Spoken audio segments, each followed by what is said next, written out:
The issue that I was kind of interested in was leadership training, adult leadership training that's being offered through our council and our organization, but more specifically, being trained for your position in scouting. Um, so we've all heard, the phrase, every scout deserves a trained leader. We've heard that for years. I've heard it before I even joined the board. And it wasn't until about a year and a half ago that I had lunch with my good friend, Peter Sargent, where he said, there's more to that if you care to listen. And I said, yeah, tell me. And he said, every scout deserves a trained leader and every trained leader deserves trained leadership. And I thought that statement as a whole was really personally impactful to me, for a few reasons. I mean, we as adults in our lives work really hard to be our best selves, whether we want to be a good spouse or a good parent or a good colleague at work or a good boss or a good employee. We do all the things that make ourselves better for a reason. Um, if I took continuing legal education classes in my job and no one else in my firm did, I'd be the only one, and it wouldn't be as meaningful. It wouldn't be as impactful. It makes sense for all of us to be training in the same way. So, our role in scouting shouldn't be any different than our role in the things that we do in our regular day-to-day lives.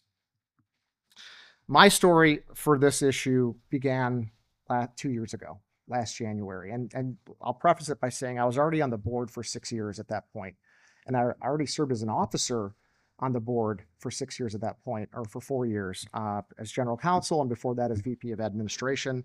Um, I went to, as I took the president role on, I wanted to make sure my YPT was up to date. That was really important to me.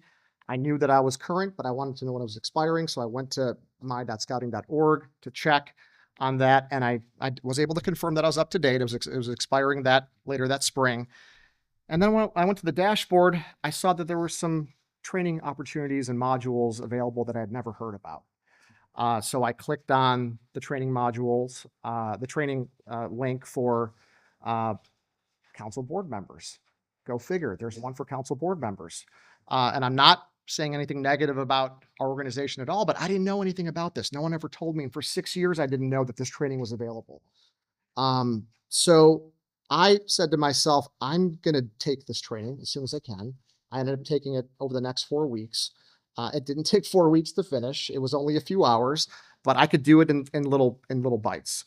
So an hour here, an hour there. I could pick up where I left off. And the reason for that is I did want to lead by example. I was taking on a role where we'd be talking about training. We'd be talking about membership and our programs. And I wanted to not just talk the talk. I wanted to walk the walk. So that led me to another path. I wanted to know what it meant to be fully trained. I saw all these people with these train patches on their Class A uniforms, and I wanted to know how I could get one of those. So I talked to our training chair, and I got a little rundown. Being fully trained isn't that difficult to do. You keep up with your YPT training, which is every 2 years, and then you get trained for your position in scouting. And if you're sitting in this room and if you're on the board, you have a position in scouting. You are a council board member. It's not just for scoutmasters or merit badge counselors or committee chairs. It's for you as well. Now, if you're a scout-facing adult volunteer, there is another aspect to it, which is fairly new, which is hazardous weather compliancy. But many of us are not. Many of us sit on this board. We're not scout-facing. At least I'm not right now. I will be next year with my son's troop. I'll have to take that hazardous weather module as well to be fully trained. I dug a little deeper. I wanted to know why training was important, not just in scouts, but generally. What do we learn from being trained? I mean, we do it in our jobs. Many of us do. Why is it important in scouting? So I started digging up some literature on the importance of being trained and why it's effective. It helps us understand our position in scouting and helps us deliver the program. It creates a culture that we espouse to our youth, which is always be learning, always be willing to learn and learn new things. It shows us how to do our job and how to exchange ideas with others that are also in scouts. It ensures that we meet the goals of the program that we're delivering, and helps us understand the aims and purposes of our program. It improves our ability to work with other scouts and other leaders. And if people here have taken Wood Badge, and if you know a youth that's taken NYLT, you think you understand what I'm talking about. Those two programs are really intertwined with one another in terms of the nomenclature and the language that's used. We all, what's a vision? What's a goal? What is a vision, by the way? See what I mean? So it helps you kind of communicate and better understand the aims and purposes of our organization and the message that we're trying to send. At a 30,000 foot level, it gives us personal credibility and accountability. It models the culture. It enables others to do what we've taught them, and it challenges ourselves to achieve. John always says that, feedback is a gift. I think leadership training is also a gift, and it's especially a gift because most of the training that's offered is free. So that got me thinking to our council board, and a board that I served on for 6 years before I took on this role. And I wanted to know, I wanted to first ask the question, why am I here? Why am I here doing this and spending time doing this? And I think that I kind of bulleted out 4 points, and I think these are universal to all of us. We're all passionate about the program. We're all passionate about instilling the values of the oath and law into our next generation of leaders who we're developing and training. And most importantly for me, it's an opportunity for me to serve our community. It's something that I try to teach my own children, is that you should be able to give back when you can. So this is a way I can give back and feel really good about doing it. And it's an organization that's important to me personally as well. Next slide. So I kind of got some help, and I wanted to find out of our board, what the training statistics were. Are there other people like me who are on our board, who are passionate, who are dedicated, they're active, they're involved, they're engaged, but they're not, are they trained? Do they know about it? As of a couple of weeks ago, we had 71 current and active board members. 20 of those board members are not trained for their position in scouting, which I'm focusing on as your board membership. 6 of those if we can go back 6 of those board members are either vice presidents, so officers, or service team chairs. So 28% of our board isn't fully trained for their position in scouting. And I kind of figured that was the case because I was one of those numbers as well as of 24 months ago. And I wanted to, the purpose of my vision was to really educate our board members and folks in my son's unit about the importance of leadership training. So these numbers were kind of important for me to get and important for me to share with all of you. So I want to dive a little bit deeper. I created a survey back in March with our executive committee. I wanted to hear from experienced scouters. I wanted to hear their thoughts on whether they thought that volunteer training was important and should our volunteers be trained. Why, in their opinion, why don't volunteers seek out training and why don't they complete training? And what can the National Council and more importantly, our local council do to encourage this training?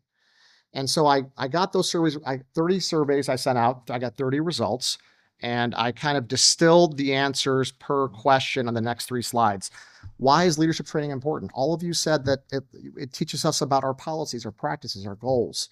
It provides us with different perspectives and ideas. Trained adults set the standard. We as board members of this council do set the standard for adult volunteers in our districts and in our units. It protects youth. It provides better understanding of expectations. It sets boundaries between leadership positions. It allows us to stay current, and you can learn something new and fun. That was the first question. Second question, why do leaders fail to seek it out and complete this training? So the first one I thought was this was an answer that was pretty much universal across the board in people's responses. At the unit, district, and council levels, we need to do a better job of teaching people or showing people that leadership training is a priority. The lack of awareness that free training is available is one of the reasons that folks don't seek it out. It's not a joining requirement, and therefore it's not prioritized. Should we require it?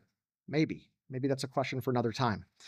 BSA training is sometimes boring and very simplistic. I'm not going to argue with that. There are some modules that are a little boring and simplistic, and maybe they can be revamped. But right now, that is what we have. Online training could be improved from a technical standpoint. That's a complaint we've heard over the years. That's a complaint that's been taken to national very recently, and I know that that's something that they're working on. So we can expect to see some changes in our modules over the next few years. And again, scouters have a lot on their plates. Non-mandatory training gets placed at the bottom of the to-do list. So yes, it's not required. It's not mandatory. Therefore, people kind of shove it off to the side until they really feel they need to do it. What are things we can do as a council? What can national do to make it more meaningful or impactful, to encourage it? It needs to be more meaningful or impactful, which will make participants talk about it and share it with others. We can do a better job of advertising it. Maybe include details in a welcome letter to new families, talking about what training is available. Offer in-person and or group training sessions. I don't know if I really agree with that. About 6 years ago, I took an in-person YPT session here at the council in this very room. And I can tell you my personal experience was that I prefer to take it at home in bites or pieces. Maybe there are other training opportunities that are better that are in person, but YPT for me was better at home. Create a stronger relationship between council training committees and our districts. I know that Christy Cochran is our training chair, and I know that's something she is actually actively working on since she took the role over. And she's working very hard. Her and her team are working very hard to reach out to our districts to really promote adult volunteer training. So one thing that was kind of interesting when I talked to a few people were, I don't really know where to find this training. I don't know where it is. That's why I don't do it. And I took that with a grain of salt because it's pretty easy. It's on my.scouting.org. I screenshotted some slides. There's 4 easy steps. First of all, the last slide was us just logging on. The next slide is the dashboard, which pops up when you log on. Where the arrow's pointing is my training. Hit that button. It takes us to the next screen. Now, these are all the training courses by program. If you're involved at a unit level or at a post or a crew or a ship, you can click on those other posts to see what training is available. But for our purposes, council executive board training is the arrow that's pointing there. We can click on that. And there are 3 modules. If you're a new board member, if you've never been on this board, I would say in your first year, 12 months, if you're less than 12 months in, I would suggest taking the first module and the middle module. If you are an experienced board member, you've been on for a couple of years, but you don't hold a position, take the middle module. If you hold an officer position on the board, take the middle module and the one on the right. So one really meaningful and impactful thing for me was during Wood Badge was, my patrol was kind of taken off to the side and our troop guide said, "Hey, I want to ask you, why are you here? Why are you taking this course over 2 weekends in October and November?" For me, I bulleted out those points. I kind of already talked about it. I want to become a better scouter. I want to become a better person. I want to be more engaged. My family was a primary driver. That's just not my kids. That's also my parents who enrolled me in Scouts in 1988, 36 years ago. I do it for them. I do it for my kids. I do it as a way to give back to my community. I do it because I believe in this program dearly. And I do it because of all of you and for all of you, this board and all the families that we serve across Texas. That saying at the beginning that every trained leader deserves trained leadership really hit home for me. So that was one of the reasons. That was one of my whys. I would ask that all of you ask yourselves, what's your why? Why are you here today? Why do you give so much time to this organization? And then share that why with Christy. Share it with me, because it's actually going to help us deliver a stronger program. So one of my final asks as board president, my term ends tonight. It's not the last one. I have another ask you'll hear about later. But one of my final asks is as board members that are here today, our chartered org reps that are here today, over the next month, check your status. See if you are fully trained. It's easy to do on the website, but you can also call Christy or one of us here at the Pickett Center, and we can let you know, hey, you're missing this. If once you finish this, you'll be fully trained. Determine your status. The holidays are coming up. People are going to be off of work. There's going to be a little bit of downtime. I know it's busy, but there might be a little bit of downtime for you to take a couple hours of training and get fully trained. I'm going to come back in 30 days, and I'd really like to see that 28% number drop down to 0. That's a big ask. If that can't happen, at least down to the single digits. So thank you, everyone, for giving me this time to give this brief presentation. I appreciate it.